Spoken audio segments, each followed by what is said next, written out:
और अब हम आपको दिखाएंगे किस तरह से अलग अलग इलाकों में सैलाब का सितम आया हुआ है, किस तरह से जबरदस्त बारिश ने वहां पर लोगों का जीना मुहाल कर दिया है, जिसमें सुपौल, रीवा, खरगोन और सतना जैसी जगह शामिल हैं। ज्यादातर हिस्से जो हैं वो एमपी और बिहार के हैं, जहां पर जबरदस्त बारिश ने वहां पर सैलाब जैसा मंजर पैदा कर दिया। आधे हिंदुस्तान पर सैलाब का सितम जारी है। बारिश और बाढ़ हर तरफ बर्बादी बनकर कहर ढा रही है। उत्तराखंड में बारिश और बाढ़ का सबसे ज्यादा असर हुआ है। यहां के कई जिले में हालात बेकाबू हो गए हैं। मौसम विभाग ने अगले कुछ घंटों के लिए रेड अलर्ट जारी किया है।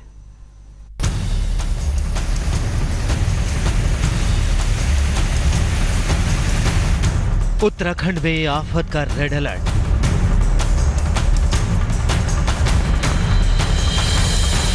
अगले 12 घंटे भारी बारिश की चेतावनी।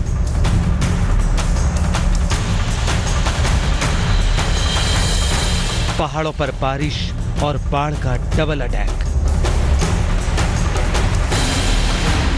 कुदरत के कहर के आगे कराहती जिंदगी।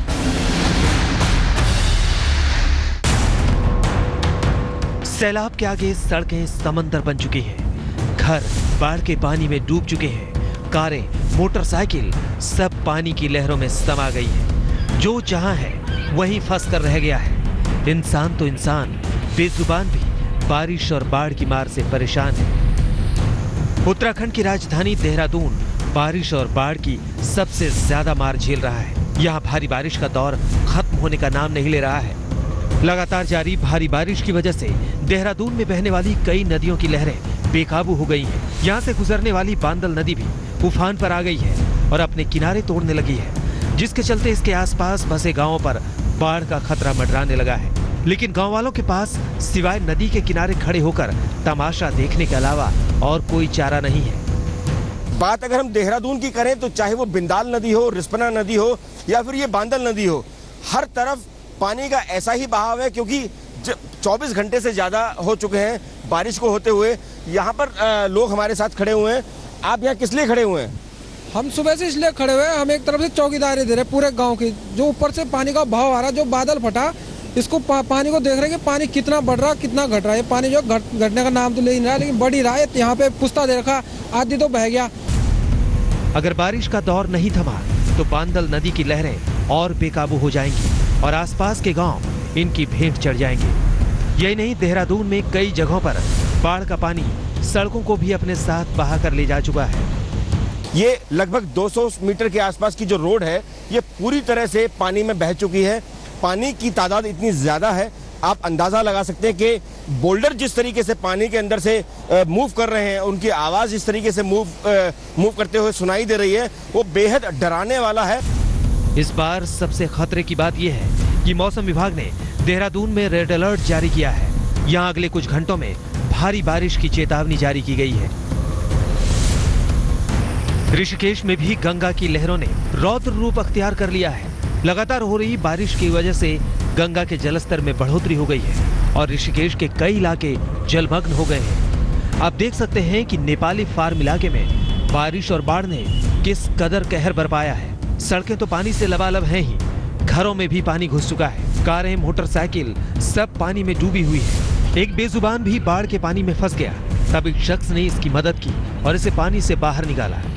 ऋषिकेश में गंगा की लहरों का शोर लोगों को डरा रहा है। ये बहुत तूफान में आ रही है, इसमें गांव को पूरा खतरा पहुंच रहा है। सारे गांव के ये खेतों में लगे पेड़ सारे बह रहे हैं, लोगों के खेतें बह गए हैं, लोगों के मकान बहने के कगार पे है।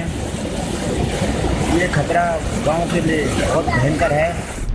नैनीताल में लगातार कई दिनों से भारी बारिश का दौर जारी है। सड़कों पर कई फीट तक पानी का डेरा है। घर, मकान, बाजार सब में पानी समाये हुए हैं। पर्यटन स्थल होने की वजह से यहाँ सैलानियों की भीड़ लगी रहती है, लेकिन कुदरत की मार के बाद हर तरफ सन्नाटा है। बस सुनाई दे रहा है तो बारिश और पानी की लहरों का शोर। कई जगहों पर बारिश के बाद भूस्खलन हुआ है और बड़े बड़े पत्थर सड़कों पर आकर गिर गए हैं, जिन्हें जेसीबी की मदद से हटाया जा रहा है। कई जगहों पर लोग बाढ़ की लहरों के बीच से जान जोखिम में डालकर सड़क पार कर रहे हैं। जान को खतरे में डालने के अलावा उनके पास कोई चारा भी नहीं है। भारी बारिश की वजह से उत्तराखंड के रुद्रप्रयाग का हाल भी बेहाल है। यहाँ बारिश की वजह से केदारनाथ मार्ग पर पड़ने वाले कई बरसाती नाले उफान पर आ गए हैं, जिनके बीच से तीर्थ यात्रियों को अपनी जान जोखिम में डालकर सफर तय करना पड़ रहा है। तस्वीरों में आप देख सकते हैं कि तीर्थ यात्री किस तरह पानी के बीच रास्ता पार कर रहे हैं। यात्रियों की मदद के लिए पुलिस और एसडीआरएफ के जवान मुस्तैद हैं और वो रस्सी के जरिए यात्रियों को रास्ता पार करा रहे हैं। बारिश की वजह से केदारनाथ यात्रा पर भी बुरा असर पड़ा है। तीर्थ यात्री मौसम खुलने का इंतजार कर रहे हैं, लेकिन लगातार हो रही बारिश उनके सफर में बाधा बन रही है। साफ है कि उत्तराखंड के कई जिले कुदरत का कहर झेल रहे हैं। अगर इसी तरह पहाड़ों पर भारी बारिश का दौर जारी रहा तो आने वाले दिनों में यहाँ रहने वाले लोगों की मुश्किलें और बढ़ सकती हैं। देहरादून से दिलीप सिंह राठौड़, ऋषिकेश से कृष्ण गोविंद, नैनीताल से लील सिंह बिष्ट के साथ प्रवीण सेमवार, रुद्रप्रयाग, आज तक।